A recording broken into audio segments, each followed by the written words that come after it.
Salve, salve, focados e focadas! Estamos de volta, dando continuidade ao nosso aulão aqui voltado para o teu concurso da Unirio. Eu trago a vocês agora questões em sequência da Lei 8.112. Ou seja, no nosso primeiro bloco do aulão, a gente trabalhou questões dos mais variados temas. 8.112, 9.784, Lei de Improbidade, disposições constitucionais da administração. Agora, nesse bloco, a gente vai trabalhar especificamente, solamente questões da Lei 8.112. Beleza, pessoal? Então, vamos da questão 6 até a questão 13. Vamos fechar aí esse nosso bloco com 6 a 13, 8 questões, é isso? 9? Não sei, enfim, posso estar contando aqui errado, tá? No último bloco, a gente finaliza todo o nosso material de questões deste aulão. Beleza, pessoal? Então, sem maiores delongas, vamos lá. Tá na tela aí o slide para vocês. A história é a seguinte. Antônio e Maria tomaram posse nos cargos de provimento efetivo X e Y, ambos enquadrados na carreira alfa dos servidores públicos do município Teta. Poucos anos depois, Antônio passou a ocupar o cargo W, em razão de promoção para a classe imediatamente superior àquela que ocupava, enquanto Maria foi promovida para o cargo Z, que corresponde ao segundo nível da carreira beta, também no município Teta. Acresça-se que ambas as promoções observaram os requisitos estabelecidos pela legislação municipal. Deixa eu sair da tela aqui para não atrapalhar. Com a hipótese apresentada, compatibilizando a legislação municipal com a Constituição da República, assinale a afirmativa correta. Pessoal, para a gente fazer essa questão, a gente precisa dominar aqui a dinâmica da promoção e progressão no serviço público. Então, veja bem, vamos entender como é que funciona isso. Entenda a diferença de carreira para cargo ou classe, e a diferença para nível ou padrão. Ok? Então, de novo, carreira, cargo e classe, nível ou padrão. Combinado? Dito isso, vamos entender aqui como é que a banda toca para você ter condições de acertar essa questão. Slide branco aqui para a gente falar um pouquinho. Vamos lá. Está fazendo um concurso público? E aí vamos imaginar que você vai ocupar o cargo de assistente em administração. Na verdade, a gente fala, você vai ocupar o cargo, mas na verdade isso aqui que eu coloquei em vermelho é a sua carreira. Tá bom? A sua carreira. Aí vamos lá. E aí, que fique claro, pessoal, eu estou dando um exemplo hipotético, eu não estou afirmando que a carreira de assistente em administração da Unirio é dessa forma, tá bom? Estou apenas dando um exemplo. Você começa no cargo ou classe A. Então, em azul, nós temos aqui o cargo, bem chamado de classe A. E aí você começa no cargo ou classe A, nível ou padrão 1.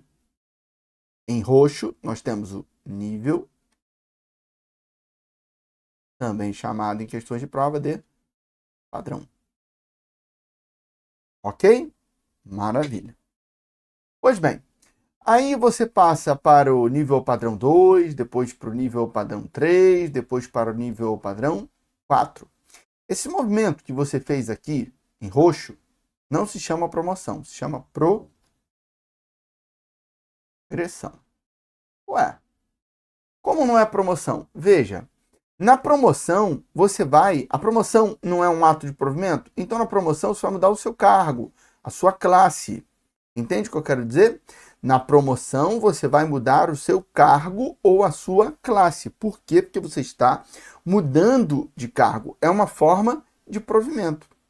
Aí, quando você vai para assistente em administração, e essa é a sua carreira, né? Então, você preenche os formulários. Profissão, escreve lá, assistente em administração. Então, você, quando vai para o cargo de assistente em administração, só melhorar aqui que ficou muito junto. Vai para o cargo de assistente em administração B5, cargo B, nível ou padrão 5. Aí sim, esse movimento que você fez para cima se chama o quê? Promoção.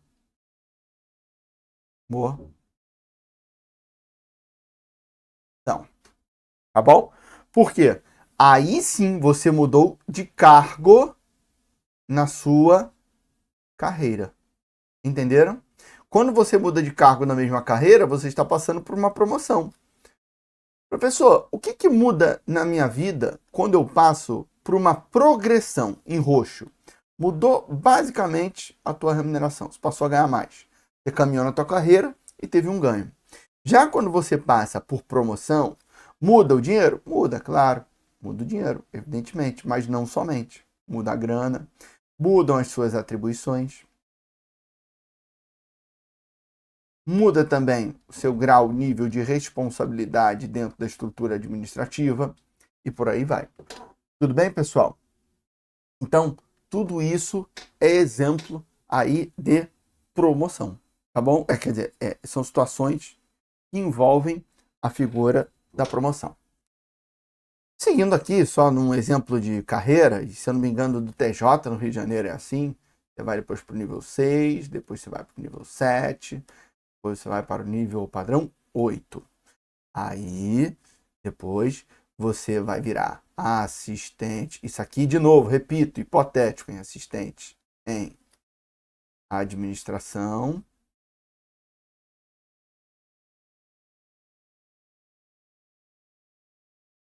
Nível, desculpa, cargo C, tá bom? Aí, a gente já vai mudar o nível ou padrão, tá bom? Padrão vai seguir aquela lógica ali, né? Como assim seguir a lógica? A gente não estava no... A gente não estava no 8, aí seguindo a lógica, você vai aqui, ó. 9, 10, 11, 12. Beleza? Tá bom? 10, 11 e 12. Show de bola? Maravilha, pessoal. Então, isso aqui dito, se você quiser, você pode tirar um print aí, tá? Fica à vontade para você depois fazer o esquema, tá? A carreira é basicamente a tua profissão. E a tua profissão, ela tem alguns cargos, tá? Onde você muda a atribuição conforme você vai mudando nesses cargos. Só que dentro desse cargo você tem níveis, onde basicamente você vai caminhando, vai tendo aumentos. Então, fazendo um paralelo com a iniciativa privada, é o famoso exemplo do analista júnior, pleno e sênior.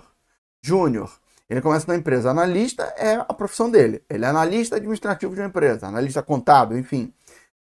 Cargo, júnior, nível ou padrão 1. Aí ele vai para o Júnior 2, Júnior 3. Ele não passou por promoção, ele progrediu. Aí ele vai para o Pleno, Pleno 1. Agora sim. Agora ele foi para o nível ou padrão. Desculpa, ele foi para o cargo ou a classe, no caso do exemplo, Pleno. Aí ele vai Pleno 1, Pleno 2, Pleno 3. 1, 2, 3, progressão. Aí ele vai para o Sênior, que é a outra promoção na vida dele. Beleza, pessoal? Então, ó, vou dar 3 segundinhos aí para vocês tirarem um print e isso aí vai sumir da tela, tá bom? Então vai lá.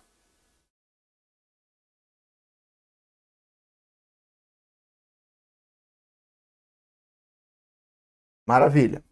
Seguindo, a gente volta agora para a questão. Por quê?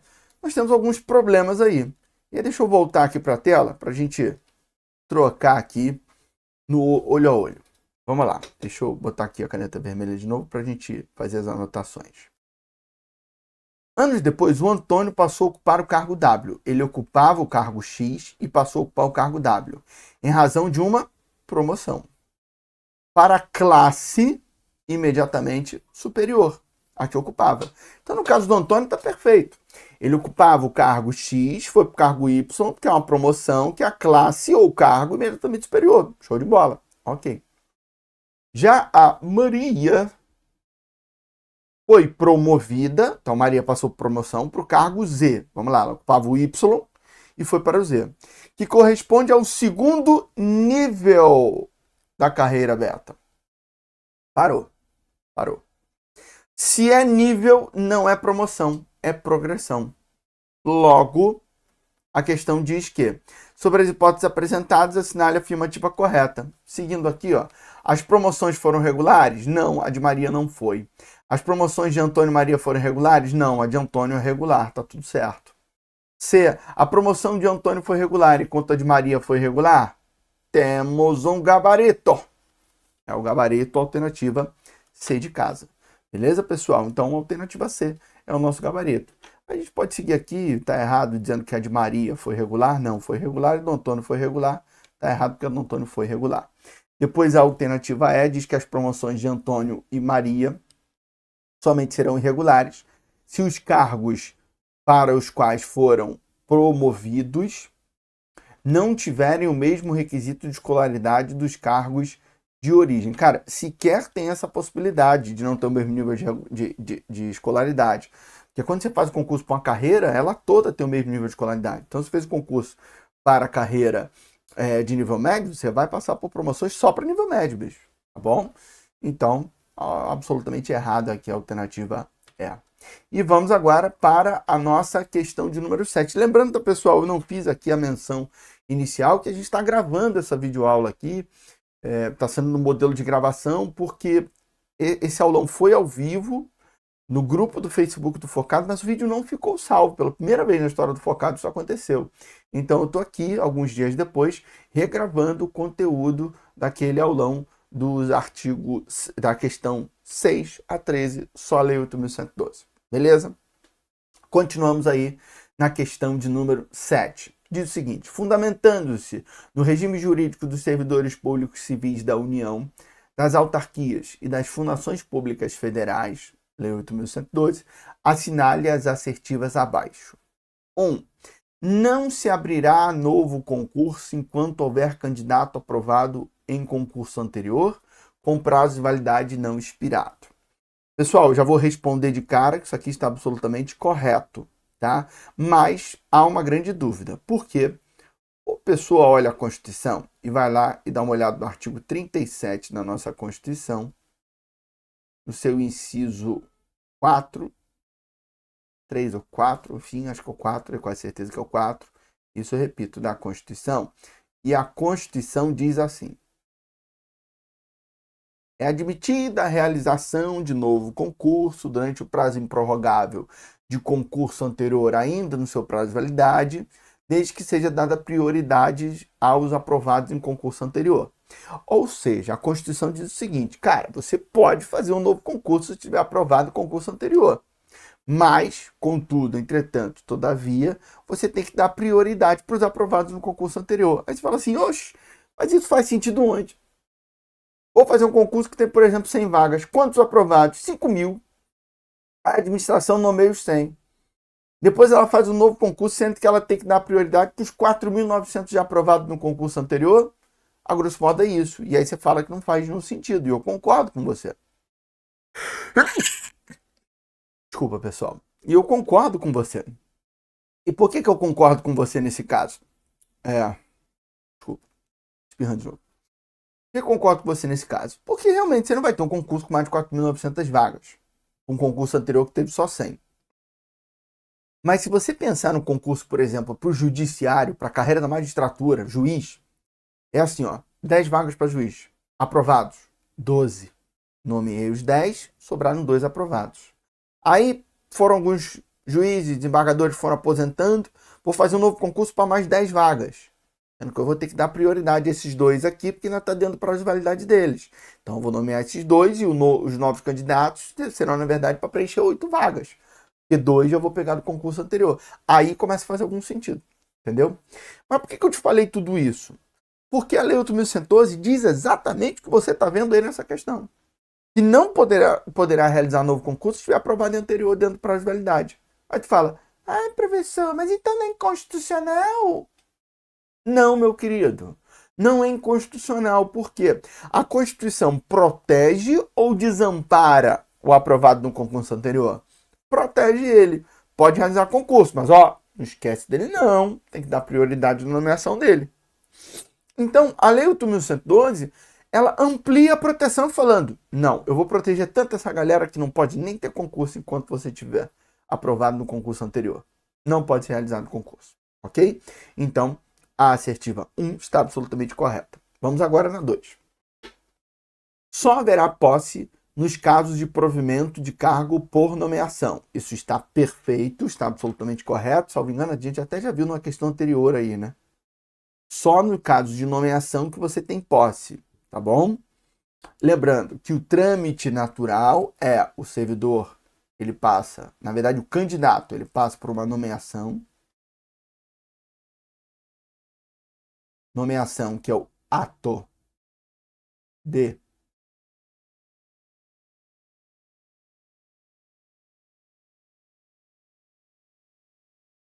provimento, tá bom? Depois, ele passa por posse, tá bom? Que é a assinatura de um termo de posse, tá bom? E é neste momento aqui que ocorre a investidura, ou seja, é o momento que ele se torna um servidor. E depois, o servidor, agora já servidor de fato, ele entrará em exercício ou efetivo exercício. É o início da atividade, né? Ele começa a trabalhar. Beleza? É onde inicia o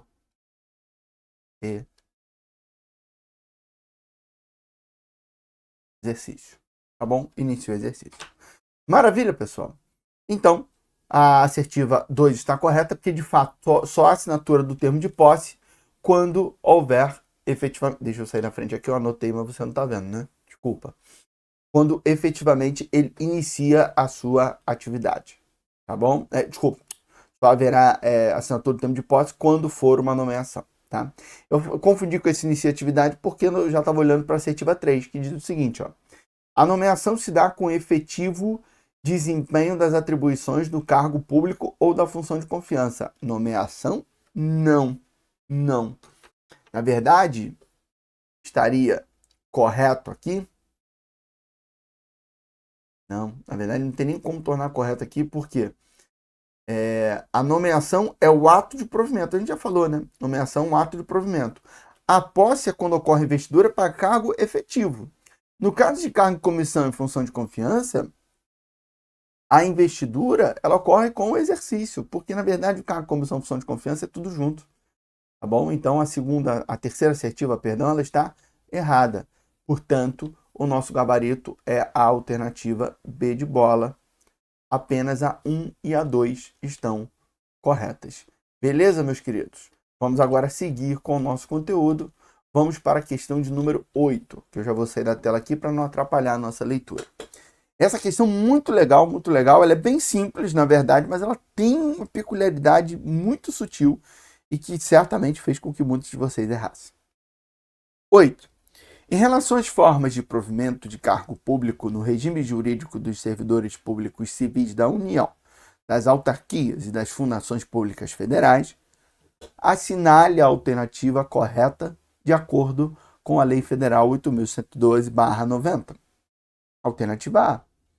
A remoção é o deslocamento do servidor, a pedido ou de ofício, no âmbito do mesmo quadro, com ou sem mudança de sede. E eu tenho certeza que vocês marcaram essa de cara. E assim, o conceito está absolutamente perfeito. Remoção. Vamos imaginar que vou sair do serviço público, só para dar um exemplo. Focado no edital, tem uma sede e tem uma filial, por exemplo. Aí ele contrata uma pessoa para trabalhar na sede. Em dado momento, o Manuel, nosso querido Manuel, dono do curso, ele desloca essa pessoa da sede para uma filial. Ele vai estar, por um acaso, dando baixa na carteira e recontratando na filial? Não, porque é uma rede, pessoal. É uma rede. São todas empresas da mesma empresa ou unidades da mesma empresa. Então, simplesmente a pessoa vai mudar o seu local de trabalho. Essa pessoa vai ser simplesmente deslocada. É a mesma coisa que acontece com você. Você está num campus da Unirio, vai para outro campus da Unirio. Tá?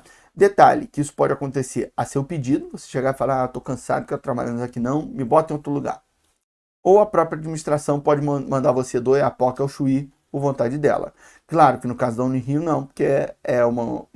Muito embora seja um concurso federal, ele, na verdade, é para uma universidade federal regionalizada, só do Rio de Janeiro. Então, você vai ser removido somente aqui na região. No âmbito do mesmo quadro, isso quer dizer que você não sai do mesmo órgão, tá? Você continua no mesmo local, então você é da Unirio, continua no Unirio, ok. E com ou sem mudança de sede, também está correto, por quê? Porque você pode ser removido de um bairro para um outro, de uma cidade para outra, pode ser aqui do Rio de Janeiro para uma unidade da Unirio, por exemplo, em Macaé, se tiver, tá? Não sei se tem, tô chutando aqui, né? Dando um exemplo aleatório. Mas você pode ser removido da Unirio, do setor de RH, para o setor de licitações. Ambos são no mesmo local, no mesmo andar, só que um é na sala 101, outro é na sala 102. Veja que você não mudou a sede nesse caso. A mudança ela foi irrisória, ela foi mínima. Por quê? Você continua no mesmo local de trabalho, na mesma sede. Você só mudou, efetivamente, você só mudou o quê? O teu setor, a tua sala. Tá bom? Aí você vai falar, então é essa, professor. Cara, muito sutil. Eu te contei essa história toda e disse que, por exemplo, a pessoa no focado não é dada baixa na carteira e recontratada porque ela não está ocupando um novo emprego, trazendo para o serviço público. A remoção não é forma de provimento. O problema da questão em relação à alternativa A é isso. A questão 8 pede formas de provimento. O conceito de remoção está perfeito na alternativa A, mas não é uma forma de provimento. Então está errado. Que questão capciosa, né? Vamos na B agora, pessoal. O que diz a alternativa B? A nomeação para cargo de carreira ou cargo isolado de provimento efetivo dispensa prévia habilitação em concurso público de provas ou de provas e títulos? Galera, se é efetivo, esse dispensa aqui está errado. Tem que ser com a prévia habilitação em concurso público de provas ou de provas e títulos. Maravilha? Lembrando que o concurso público de provas, você só tem a provinha, o teste de aptidão física, que alguns concursos têm, exames, etc. A etapa de títulos ela é apenas, eu repito, classificatória. Ou seja, ninguém é eliminado do concurso porque não tem titulação. As pessoas, os candidatos, só ganham pontos em razão dos seus títulos, como pós-graduação, né, que é a especialização, mestrado, doutorado, entre outros. Tá bom? Vamos à alternativa C. Recondução é a investidura do servidor em cargo de atribuições e responsabilidades compatíveis com a limitação que tenha sofrido em sua capacidade física ou mental verificada em inspeção médica.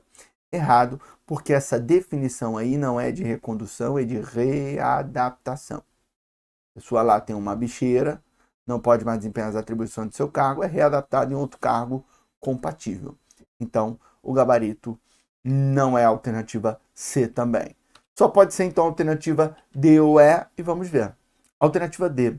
A reintegração é a reinvestidura de servidor estável no cargo anteriormente ocupado ou no cargo resultante da sua transformação, quando invalidada a sua demissão por decisão administrativa ou judicial. Perfeito. Esse é um ótimo e o conceito legal na lei de reintegração. Tá certo? Eu já posso dizer que está errado sem nem ler, porque redistribuição não é forma de provimento. E ele ainda está dizendo aqui que é o retorno à atividade de servidor aposentado. O retorno à atividade de servidor aposentado se chama reversão. Ok, meus amigos? Finalizamos mais uma questão. Vamos agora para a questão de número 9, que diz o seguinte. O Estatuto dos Servidores Federais prevê um conjunto de direitos, dentre os quais as licenças. A licença por motivo de doença em pessoa da família, por exemplo, só é concedida após o estágio probatório. Isso não é verdade. Seguindo, a licença para capacitação exige ao menos 5 anos de efetivo exercício. Isso é verdade. Já a licença para atividade política é concedida ao servidor eleito para cargo político. Isso não é verdade, está errado. Essa licença é para a campanha e não para o caso de eleição. Se ele for eleito, ele tira o afastamento para o exercício de mandato eletivo. E depois, por fim, a licença por motivo de afastamento de cônjuge é concedida sem direito à remuneração. Isso está correto. Bom, comentários feitos sobre as assertivas, vamos agora analisar e marcar a correta, né? A alternativa A diz o seguinte: a licença para atividade política está corretamente caracterizada? Já fiz o comentário que não. Está errado, porque essa licença para atividade política não é para o servidor eleito. É para o servidor, na verdade, o quê? Em campanha, tá bom? Servidor eleito não. É basicamente para o servidor em campanha. Quando ele é eleito, ele tira o afastamento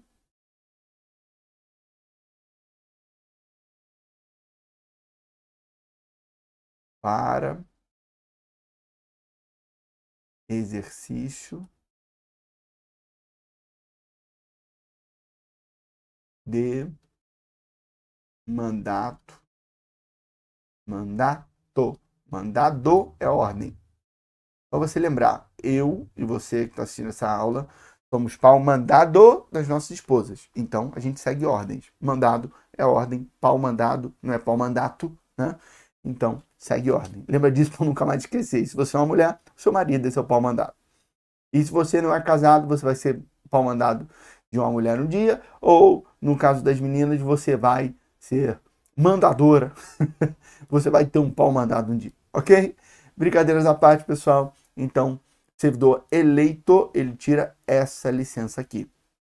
O servidor em campanha tira a licença para atividade política. B de bola.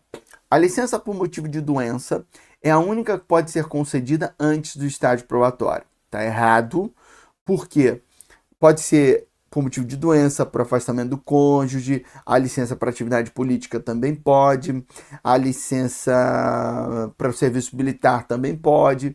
Então, existem várias outras licenças. Então, esse única aqui está pelado, como diria Cebolinha da Turma da Mônica. Alternativa C, que diz o seguinte: a licença por motivo de afastamento do cônjuge, assim como a de interesses particulares, não é remunerada. Perfeito. A licença do amor, que é aquela que você tira para acompanhar o seu brinquedo de amar, caso ele tenha sido deslocado por algum motivo e você não tenha como acompanhá-lo trabalhando, não existe seu órgão lá na localidade, ou então ele foi porque ele quis ir, a administração não te concedeu o seu pedido, porque lembre-se, caso de você ter um cônjuge ou companheiro que é servidor ou militar e que foi deslocado pela administração, a administração não pode negar o seu pedido de acompanhá-lo. Mas nesse caso aqui, é para trabalhar, né? Acompanhá-lo para trabalhar. Agora, nesse caso aqui, seria você que está pedindo isso e a administração pode negar o seu pedido. Ah, eu quero ir para Macaé porque meu esposo foi para lá, minha esposa foi para lá. Cara, então, foi por quê? Porque ele quis. Então, não sou obrigado a conceder. Negado. Mas aí você não quer ficar longe do seu cuticute. Então, o que você faz? Pede essa licença. E ela, de fato, é sem remuneração. Sua vida fica estacionada. Ela é sem remuneração, não conta como tempo de serviço, não conta para fim de aposentadoria. Sua vida fica estacionada por completo. Tá bom? E a licença para tratar de interesses particulares, você popularmente, inclusive, chama de licença sem remuneração. É o que normalmente o pessoal chama. Então, também é sem remuneração. Qual é o erro da D? A licença para capacitação, assim como a desempenho de mandato classista, exige 5 anos de efetivo exercício. O erro é o assim como desempenho de mandato classista. A licença para desempenho de mandato classista não demanda 5 anos de efetivo exercício. O que ela tem de igual em relação à capacitação são licenças que não são concedidas durante o período de estágio probatório. Mas A licença para desempenho de mandato classista, ela não exige 5 anos. Ela exige só que você não esteja no estágio probatório. A licença capacitação, ela demanda que você não esteja no estágio probatório e tenha 5 anos de efetivo exercício, para tirar até 3 meses, atrelado a algum tipo de capacitação, um curso, intercâmbio, coisas do tipo. Tá bom? Então, gabarito da questão 9C de casa. Vamos agora falar da questão 10, que a gente pode fazer bate-bola, jogo rápido, direto aqui, mas claro, não vamos deixar de aprender a nossa técnica das penalidades da Lei 8.112. Considere que determinado servidor público regido pela Lei 8.112 de 90 utilizou o pessoal e recursos materiais da repartição em serviços ou atividades particulares. Após o processo administrativo disciplinar, com as garantias do contraditório e da ampla defesa, ele estará sujeito à penalidade administrativa de suspensão, advertência, demissão ou cassação. De cara, você pode eliminar a cassação porque não há nenhuma informação na questão que diga que ele hoje está em disponibilidade ou aposentado, uma vez que a cassação é a demissão do inativo, ou seja, aquele que cometeu uma infração punível com demissão em atividade, mas a administração só apurou e descobriu e vai aplicar penalidade a ele depois que ele já está aposentado ou em disponibilidade, ela não pode demitir. Ela caça a aposentadoria ou caça a disponibilidade. A questão não menciona nada nesse sentido, então a gente elimina. E aí, pessoal, é caso de suspensão, advertência ou demissão. Tela branca aqui para a gente aprender uma técnica. Aliás, deixa eu sair da tela. Aí, beleza. Vamos lá. Advertência, suspensão e demissão. Ok? Tá aí para vocês. Técnica de memorização. A advertência, ela vai se aplicar em 9 condutas proibidas. E a técnica de memorização, o mnemônico, é o famoso morra PCC. Eu peço aqui a gentileza de você não tirar print, publicar em redes sociais e me marcar dizendo que eu que inventei. Foi até eu que inventei. Mas eu peço essa gentileza. Faz o seguinte, assume você a autoria. Porque vai que o movimento não tem o mesmo bom humor que a gente. Afinal de contas, quem faz concurso público pode, por exemplo, fazer concurso para polícia. Ele não deve gostar, né? Então, assume você o macete, hein? Beleza? São os verbos, tá, pessoal? M de manter. O de opor. R de retirar. Segundo R, vamos no recusar, sendo que o recusar vira 2, né? Recusar fé a documentos públicos e recusar a atualizar dados cadastrais. Aí o A é de ausentar-se.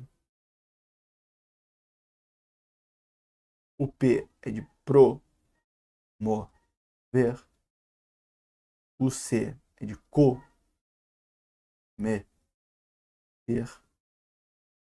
E o outro C é de coagir ou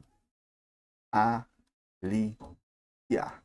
É óbvio que no aulão a gente não vai falar de uma a uma, né, pessoal? A gente só dá a técnica aqui.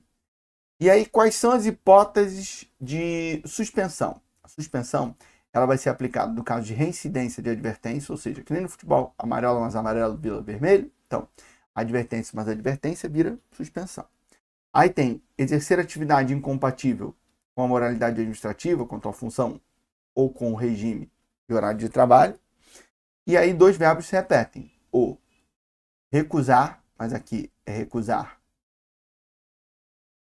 inspeção médica.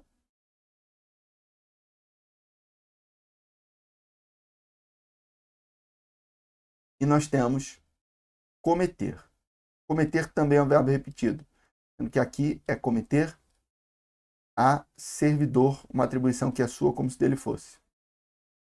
Já no outro cometer, é você cometer a um particular uma atribuição que é sua como servidor. E aí você já tem basicamente todas as hipóteses para não dizer todas, tem uma situação genérica de que o servidor, quando descumpre deveres, isso aqui são todas condutas proibidas.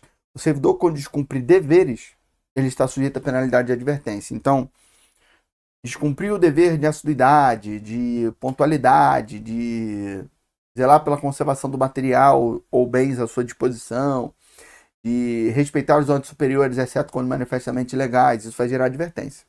Mas quase não cai em prova. As condutas proibidas que geram as punições são essas aí. Lembrando que a Lei 8.112 é absolutamente burra. A palavra é essa, ela é burra mesmo. Por quê? Porque ela diz o seguinte, olha, estes são os casos de advertência, estes são os casos de demissão que sobra a suspensão, sobra 4. Se é para fazer o esquema do sobra, decora os de advertência, decora os de suspensão e deixa sobrando o quê? Os 20 casos de demissão. Outros casos. Nesse macete, por exemplo, você conseguir responder a questão. Por quê? Vamos lá. Qual foi a conduta que o Joãozinho praticou? Ó, vou dar 3 segundos aí para você dar o print. 1, 2, 3. Qual foi a conduta aqui que nós temos um problema? De qual servidor não tem o nome? Do servidor. Ele fez o quê? Ele, vamos lá pegar o vermelho aqui. Ele utilizou pessoal e recursos materiais da repartição em serviços ou atividades particulares. Após o processo administrativo, qual foi a penalidade que ele sofreu? Vamos lá. Utilizar foi um dos verbos que eu coloquei lá na advertência? Não. Foi um dos verbos que eu coloquei na suspensão? Não. Então é o quê? Demissão. É uma das hipóteses de demissão. São 20 os casos de demissão. Vamos lá aqui, ó. Bate bola, jogo rápido. Crime contra a administração pública, improbidade administrativa, corrupção, dilapidação do patrimônio, aplicação irregular de dinheiros públicos. Lograr proveito pessoal ou em benefício de outro em detrimento da dignidade da função pública, que é a carteirada. Atuar como representante ou intermediário junto a repartições públicas, salvo se for para tratar de benefício previdenciário ou assistencial de cônjuge, companheiro ou parente. Que é o 3º grau. Isso aqui é a famosa advocacia administrativa. Aí temos abandono de cargo, inassiduidade habitual, acumulação ilegal de cargos. 10, tem mais 10. Insubordinação grave em serviço, incontinência pública ou conduta escandalosa, agressão física a servidor ou particular, salvo se legítima defesa própria ou de outrem. Revelação de segredo que sabe em razão do cargo, prática de usura sob qualquer de suas formas, que é a agiotagem. Atuar como gerente ou administrador de empresa personificada ou não personificada ou exercer comércio, salvo se acionista, cotista ou comanditário, traduzindo, o servidor só pode ser investidor e não tocar o negócio. Receber a pensão, emprego de estado estrangeiro, agente duplo. Essa aqui da questão, que é utilizar pessoal, recursos materiais para fins particulares. Desídia no serviço público. Tá faltando uma. Sim. Aceitar propina, né? Propina, vantagem de qualquer espécie. 20 casos de demissão. Beleza? Estão espalhados pela Lei 8.112, alguns no artigo 132, a grande maioria, outros no artigo 117. Maravilha? Fechamos aqui a questão 10, vamos agora para a nossa questão de número 11. Essas últimas questões são um pouquinho mais rápidas. A Lei 8.112 dispõe sobre o regime jurídico dos servidores da União, das autarquias, etc. De acordo com a mencionada lei, analise as afirmativas abaixo. O servidor público responde civil, penal e administrativamente pelo exercício regular de suas atribuições. Galera, um servidor, por exemplo, ele é mão leve, ou seja, ele afanou objetos da repartição,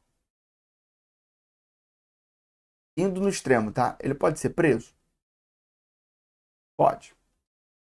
Ele pode ter que devolver o bem à administração ou indenizar ela no valor correspondente? Vamos ver o ressarcimento? Sim. Ele pode ser demitido por essa conduta?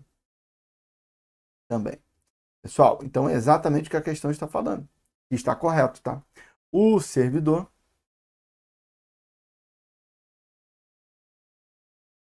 responde civil, a indenização, penal, a prisão, e administrativamente, a demissão, pelo exercício regular de suas atribuições. Exerceu suas atribuições de maneira irregular, deixa eu sair da frente aqui, que agora que eu me dei conta, está sujeito a punições. Beleza, pessoal? Então, a primeira assertiva está absolutamente correta. A segunda diz o seguinte: a responsabilidade civil decorre de ato omissivo ou comissivo, ou seja, omissão ou ação,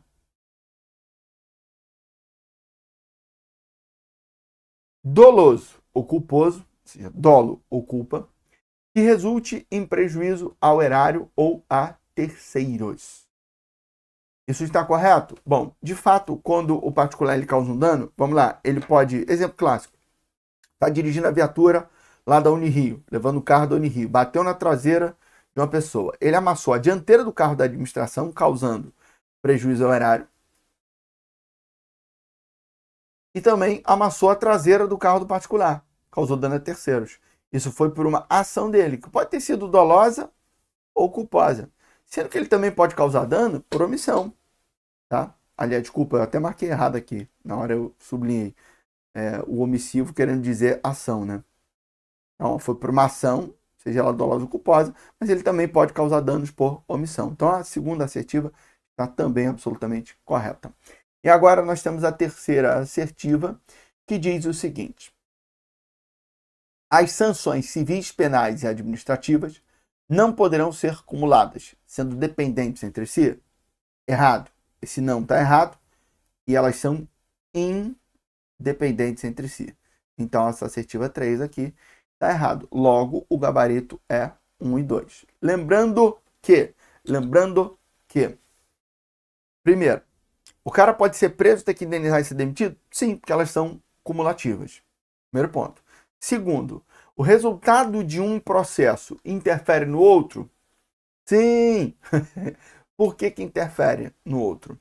Porque a Lei 8.112 diz, lá no seu artigo 125, salvo engano, que em caso de absolvição criminal por negativa do fato ou negativa de autoria, repercute no processo administrativo. Traduzindo, o processo administrativo vai ser arquivado nessa situação. Por quê? Porque o processo criminal é o que tem mais espaço para provas, que houve mais autoridade, as autoridades, testemunhas, perícia, tem mais atenção, porque o que envolve a liberdade da pessoa. É o mais pesado de todas as punições, se assim podemos dizer. O direito penal, a esfera penal, é a chamada última ratio, é a última instância, é o último grau de punição para uma pessoa que viola as regras da sociedade. Pois bem, então, se no processo criminal você provou que não foi você, foi outra pessoa, ou que aquilo que estão te acusando nunca aconteceu, negativo de autoria, negativo do fato, o processo administrativo é arquivado. Agora, e se você provar a legítima defesa? Continua o processo administrativo. E se houver insuficiência de provas que gerou a tua absolvição criminal? Continua o processo administrativo. É só no caso negativo do fato ou negativo de autoria. A título de curiosidade, o Código Civil também diz que repercute no processo civil, mas não vai cair na sua prova porque está no Código Civil. Mas só para você saber. Então, a absolvição criminal por negativo do fato ou de autoria gera o arquivamento dos demais dois processos aí, o civil e o administrativo. Ok? Então, gabarito B de bola. Vamos para a nossa penúltima questão do bloco. Bate-bola, jogo rápido, diz o seguinte essa questão. A prescrição é a extinção da pretensão pelo tempo. Acerca da prescrição da penalidade de advertência, assinale corretamente o prazo previsto na Lei 8.112. Isso aqui é fácil, pessoal. Vou direto para a resposta. 180 dias, gabarito D de dado. Por que é essa alternativa D? Porque lá na Lei 8.112 nós temos advertência, suspensão e demais penalidades.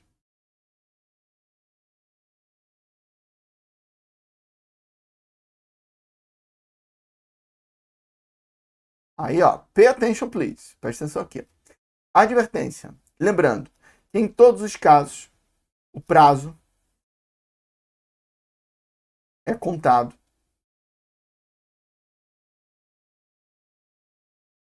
da ciência, ok? A partir da data em que se tornou sabido pela administração pública, tá bom? que o particular cometeu essa infração. Deixa eu sair da tela aqui para não atrapalhar vocês. Beleza? Então, vamos lá. Você cometeu, só para essa questão do prazo, você cometeu infração hoje. A administração pública não ficou sabendo hoje, ela ficou sabendo somente na semana. Aliás, semana não. 3 anos depois. É punível com advertência. Ainda dá para aplicar a penalidade de advertência? Dá, porque o prazo de 180 dias ele é contado a partir da ciência. A administração só ficou sabendo hoje. Ah, tem 5 anos já, mas eu só recebi a denúncia hoje. Então só a partir de hoje. Ok? Maravilha, pessoal? Então show de bola. Quais são os prazos? Bom, a resposta já foi dada em relação ao gabarito da questão, 180 dias para a advertência.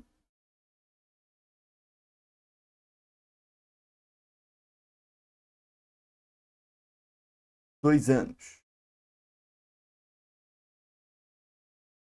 para a suspensão e, no caso das demais penalidades, 5 anos. Já que nós temos as alternativas A e B aí, né? A de 10 anos nem existe e a de 90 dias também não. Fica entre A, B e D. Como a questão é o prazo da advertência, o gabarito é a alternativa D de dado. Maravilha? E vamos agora para a nossa última questão. Também uma questão ok, mas é sempre bom a gente dominar esses prazos aí. Caiu recentemente, por exemplo, num concurso aqui no Rio de Janeiro. Segundo as normas estabelecidas no regime jurídico dos servidores públicos civis da União, Lei 8.112, o prazo para a conclusão do processo administrativo disciplinar submetido ao rito sumário não excederá. Vem aqui, tela em branco. Nós temos 3 tipos de processos disciplinares: sindicância,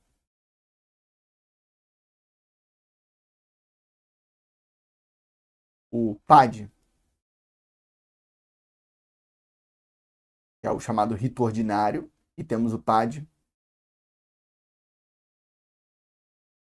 Droga, peraí, pessoal, esbarrei aqui. Sindicância,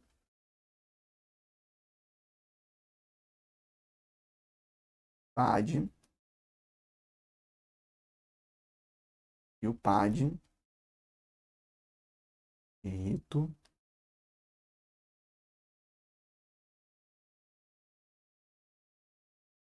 sumário, tá bom?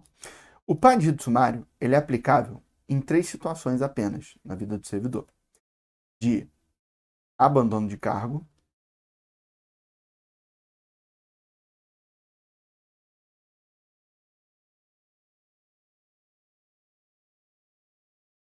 de inassiduidade habitual.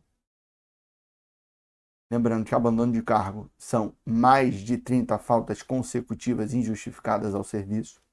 Inassiduidade habitual são 60 faltas interpoladas injustificadas ao serviço durante o período de 12 meses. E temos ainda o último caso aqui.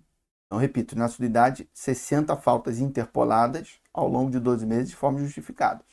E a última aqui é a acumulação ilegal de cargos. Por que o PAD de sumário se aplica nesses casos aqui? Porque são situações onde as provas contra o servidor já são todas pré-constituídas. Tanto que o prazo aqui do rito sumário, de duração dele, é de 30 dias, prorrogável por 15 dias. Sabe por que eu estou falando isso? Porque a sindicância ela tem a duração de 30, prorrogável por mais 30.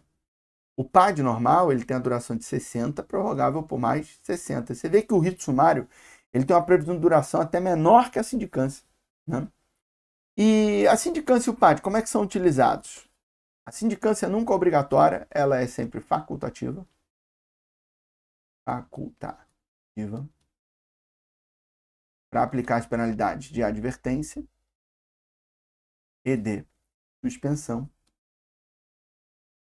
até, seja menor ou igual, 30 dias. Já o PAD, ele é obrigatório.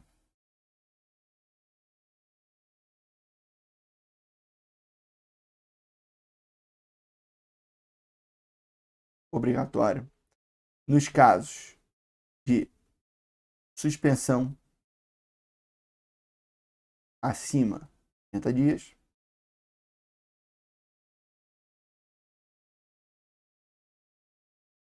E nas penalidades mais graves.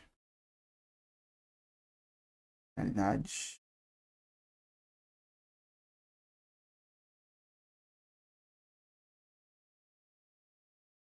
mais graves. Sendo que o PAD ele é facultativo.